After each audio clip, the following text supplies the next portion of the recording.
अनिका जानती थी कि प्रेसिडेंशियल स्वीट 2401 रोहित का है। होटल लॉबी में अनिका ने देखा रोहित मारवा कुछ फॉरेन डेलीगेट्स के साथ कॉन्फ्रेंस रूम की ओर जा रहा था। एक्सक्यूज मी मिस्टर मारवा।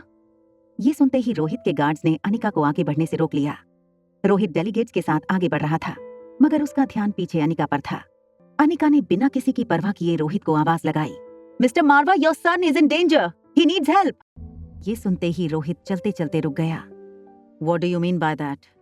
देखिए मिस्टर मारवा, मुझे लगता है आपके बेटे को उसकी ट्यूशन टीचर मेंटल टॉर्चर दे रही है, जिसकी वजह से उसकी मानसिक हालत बिगड़ सकती है। बच्चे कभी कभी बातों को बहुत सीरियस ले लेते हैं और हमें पता भी नहीं चलता कि कब हमारा कहा गया एक झूठ उनके लिए। रोहित ने बीच में ही अनिका को रोक दिया। एक्सक्यूज मी, आप कहना क्या चाहती हैं? देखिए, मुझे लगता है आपके बच्चे के साथ कुछ गलत हो रहा है और उसे आपकी जरूरत है। इतना कहकर अनिका वहां से चली गई। अनिका रूम नंबर 32 के बाहर पहुंची। उसने देखा सामने की बेंच पर प्रीति सर झुकाए बैठी थी। अनिका के कदमों की आवाज सुनकर प्रीति ने ऊपर देखा। जैसे ही उसे अनिका दिखी, वो दौड़कर अनिका से लिपट गई। प्रीति जोर जोर से रोने लगी। शांत हो जाओ प्रीति, कुछ नहीं होगा बुआ को, मैं हूं ना, मुझे बुआ के पास लेकर चलो। हॉस्पिटल रूम का दरवाजा खोलकर अनिका और प्रीति अंदर आए। अनिका ने देखा ज्योति बुआ हॉस्पिटल बेड पर आंखें बंद करके लेटी थीं। डॉक्टर कहते हैं अगर ऑपरेशन नहीं किया तो मम्मी। इस हॉस्पिटल में डॉक्टर अग्रवाल काम करते हैं क्या? तुम उन्हें जानती हो? तो मुझे उनके पास ले चलो। प्रीति अनिका को लेकर डॉक्टर अग्रवाल की ऑफिस की ओर चलने लगी। जब अनिका और प्रीति ऑफिस पहुंचे तो डॉक्टर अग्रवाल अपनी कैबिन से बाहर निकल रहे थे। प्रीति और अनिका को देखकर डॉक्टर अग्रवाल ने प्रीति से कहा, hello young lady, and who is this beautiful girl with you? Preeti ने डॉक्टर और अनिका को इंट्रोड्यूस करवाया।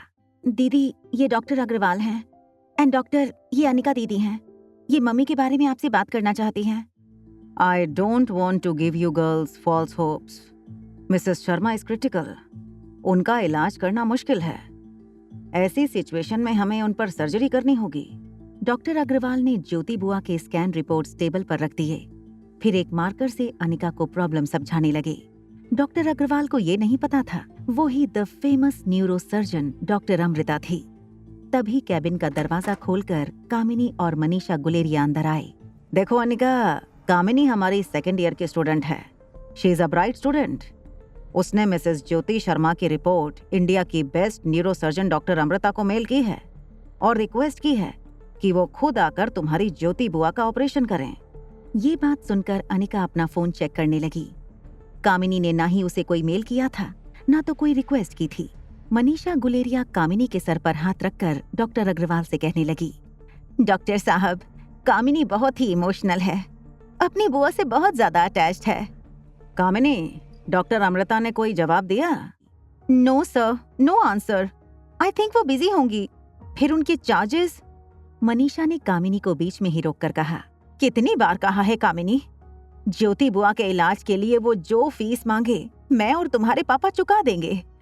मिसेस शर्मा इज लकी जिन्हें आप जैसा परिवार मिला। डॉक्टर अग्रवाल ने अपनी जेब से पेन निकाला। एक प्रिस्क्रिप्शन लेटर पर अपना नंबर लिखते हुए बोले, Anika, this is my personal number.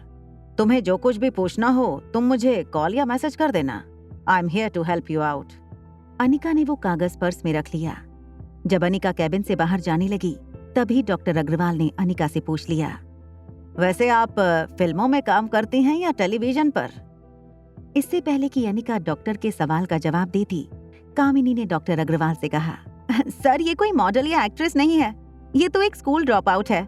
6 साल पहले मनाली छोड़कर भाग गई थी, अब 6 साल बाद वापस लौटी है। अब जैसी भी है मेरी तो बहन है। बेहद शर्मिंदा होकर अनिका कैबिन से बाहर निकल गई। कामिनी अपने एक हाथ की उंगली में गाड़ी की चाबी गोल गोल घुमाने लगी। वो बहुत खुश थी।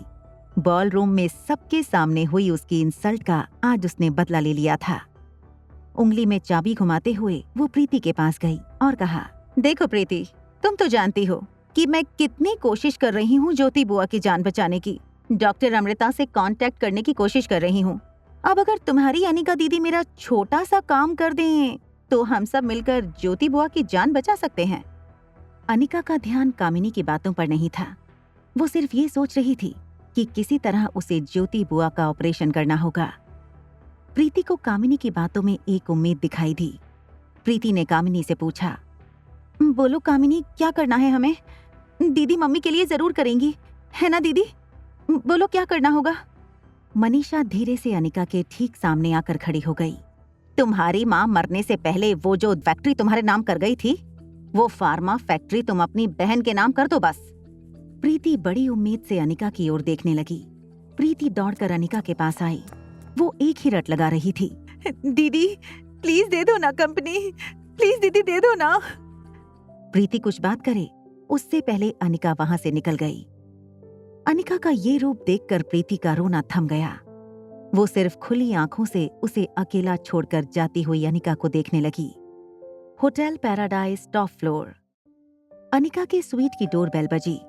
रिया ने दरवाजा खोला। रूम सर्विस रिया का ऑर्डर किया हुआ पिज्जा लाया था। बॉय ने पिज्जा डाइनिंग टेबल पर रखा।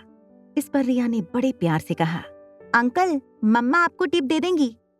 बॉय रिया को स्माइल देकर चला गया। जैसे ही रिया ने पिज्जा का टुकड़ा उठाया, उसे कुछ याद आया। उस दिन फोन पर जिस दोस्त से बात हुई थी, वो तो होटल लॉबी में आया ही नहीं। रिया ने प्लेट में पिज्जा के 2 टुकड़े लिए। धीरे धीरे वो सामने वाले स्वीट के दरवाजे तक पहुंची। थोड़ी देर किक करने के बाद धीरे से दरवाजा खुला। दरवाजा आर्यन ने खोला था। दरवाजा खुलते ही रिया और आर्यन ने एक दूसरे को देखा। रिया के हाथ से प्लेट गिर गई। दोनों कुछ देर एक दूसरे को देखते रहे। उन्हें लगा किसी ने उनके सामने मिरर रख दी हो। आगे की कहानी जानने के लिए देखें अगला एपिसोड सिर्फ पॉकेट एफएम के यूट्यूब चैनल पर। और एक लड़की को देखा तो के सारे एपिसोड को सुनने के लिए डिस्क्रिप्शन में दी गई लिंक से डाउनलोड करें पॉकेट एफएम ऐप।